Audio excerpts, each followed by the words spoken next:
Bienvenue à ce nouveau programme connecté à la fréquence du ciel. Je bénis le nom du Seigneur pour sa grâce qui abonde dans votre vie. Et je lui dis merci de ce qui vous enveloppe jour après jour de son amour. Je lui rends grâce pour chacune de vos vies. J'ai échangé récemment avec un lecteur du blog faveurdivine.com qui me disait à peu près ceci. Il disait « Jésus-Christ m'a abandonné il y a longtemps à cause de mon mauvais comportement et jusqu'à ce jour, il n'est pas revenu vers moi. À cause de son absence, je suis fatigué par des problèmes de toutes sortes, échecs, décès, maladies fréquentes. Je voudrais que vous m'aidiez à supplier le Seigneur Jésus-Christ pour qu'il revienne dans ma vie. » Ce n'est pas la première fois que j'entends quelqu'un dire « Dieu m'a abandonné, Dieu m'a oublié, Dieu m'a laissé tomber. J'ai trop de problèmes, c'est certainement parce que Dieu ne m'aime pas. » Et c'est peut-être ce que vous pensez et ce que vous ressentez en ce moment. Avant de continuer ce message, je voudrais vous demander, je voudrais tout d'abord vous poser la question suivante. Êtes-vous réellement en Christ? Appartenez-vous à Jésus? Avez-vous vraiment fait sa rencontre? Lui avez-vous donné votre cœur et votre vie? Amen.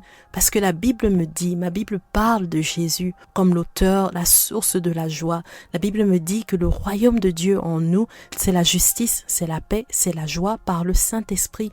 Voilà pourquoi on ne peut pas être en Dieu et dire Dieu m'a abandonné ou Dieu m'a laissé tomber ou Dieu m'a oublié. Amen. La Bible dit que Dieu est toujours là. Il ne nous abandonnera jamais, il ne nous délaissera jamais. Alors, la question que j'ai pour vous, si vous vous identifiez à ce commentaire, à ce message de cet abonné, j'aimerais vous demander si vous avez jamais rencontré Jésus.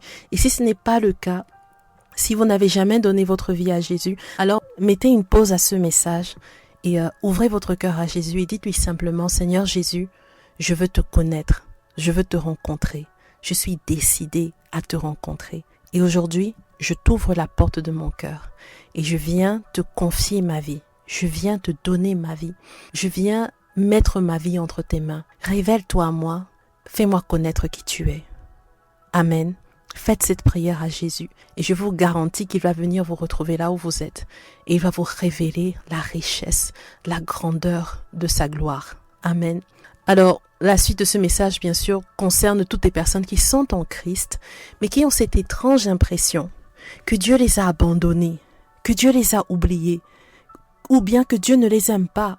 La première chose que j'aimerais vous dire, c'est que cette idée que vous avez dans le cœur est un mensonge de l'ennemi. C'est un mensonge que l'ennemi a planté en vous pour vous déconnecter de la présence de Dieu et vous empêcher d'avoir une intimité avec Dieu. Amen. C'est une forteresse que vous devez à tout prix renverser en vous aidant de la vérité que vous enseigne la parole de Dieu. Amen.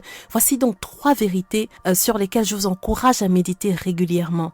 La première vérité, c'est que Dieu est fidèle. Amen. Dans le message que je lisais, la personne disait Dieu m'a abandonné. Dieu m'a oublié, Dieu m'a laissé tomber. Je voudrais supplier le Seigneur pour qu'il revienne dans ma vie. Mais bien aimé, la Bible dit que Dieu est fidèle. C'est une vérité, c'est une réalité. Dieu est digne de confiance. La fidélité, c'est la nature de Dieu. Le psaume 146, verset 6 dit ceci. « Car l'Éternel a créé le ciel et la terre, ainsi que la mer. Avec tout ce qui s'y trouve, il reste à jamais fidèle. » Dieu est fidèle. Donc si vous avez l'impression que Dieu vous a abandonné, que Dieu vous a lâché, cette impression, c'est un mensonge qui vient tout droit de l'enfer et que vous devez rejeter en chassant cette pensée. Rejetez cette pensée au nom de Jésus en disant « Dieu reste à jamais fidèle, il ne peut pas me délaisser, il ne peut pas m'abandonner. » Amen. La deuxième vérité, c'est que Dieu ne change pas. Dieu ne change pas. Amen. Jésus-Christ est le même hier, aujourd'hui et éternellement. Il ne change pas. Amen. Voilà pourquoi vous devez apprendre à déclarer. Quand vous avez l'impression que Dieu a changé, c'est comme si Dieu n'est plus le même. J'ai un problème, c'est comme si Dieu n'est plus comme avant.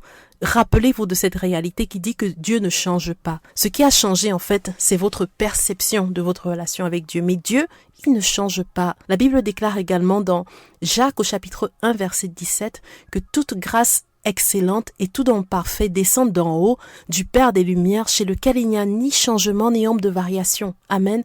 Donc, Si vous avez l'impression que Dieu a changé vis-à-vis de vous, en fait, cette impression est un mensonge de l'ennemi. Parce que Dieu ne change pas. Au milieu de vos montagnes et au milieu de vos vallées, prenez l'habitude de déclarer à vous, de vous déclarer à vous-même que le Dieu que vous servez et le Dieu que vous invoquez est un Dieu qui ne change pas. Ça, c'est la vérité. Il faut faire la différence entre la réalité que vous vivez et la vérité. Des fois, la réalité n'est pas vraie. Amen. Il y a des moments où la réalité que vous vivez n'est pas la vérité. Et vous devez apprendre en fait à déclarer la vérité sur vos réalités. Amen. Alors la troisième vérité, c'est que Dieu est avec vous. Ça, c'est une promesse que Dieu nous a faite en Christ.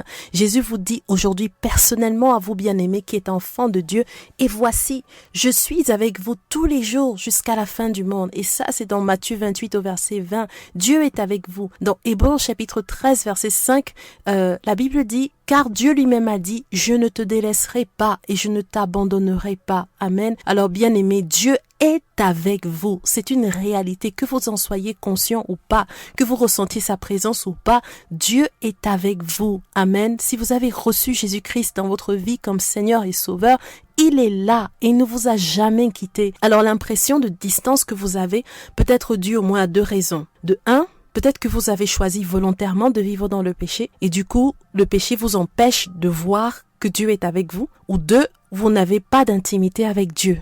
D'accord? Alors, comment faire pour se rapprocher de Dieu à nouveau? Comment faire pour se reconnecter à Dieu quand on a l'impression d'être loin de Dieu?